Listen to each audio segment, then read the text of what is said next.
Еще второй день траурных мероприятий по случаю смерти 90-летнего Абдуллы ибн Абдул-Азиза аль-Сауда, хранителя мусульманских святынь в Мекке и Медине и короля могущественной нефтяной Саудовской Аравии, на которую все кивают, когда заходит речь о нынешнем падении цен на нефть.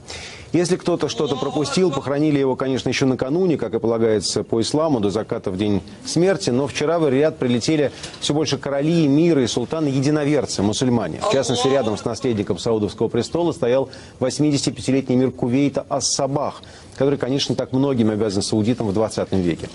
Но наступил век 21, когда Саудовская Аравия вновь в центре внимания и всего исламского мира, и всего мира вообще. Мира, который потребляет или производит нефть.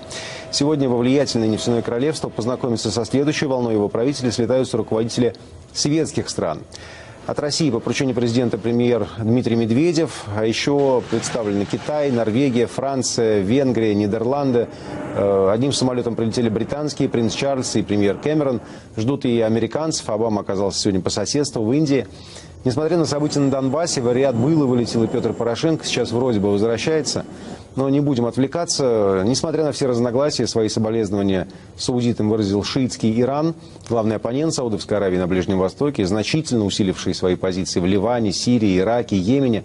А сегодня, между прочим, именно сегодня, официально отказавшийся от расчетов в долларах в пользу евро, юаня, турецкой лиры, корейской воны и, секундочку внимания, российского рубля.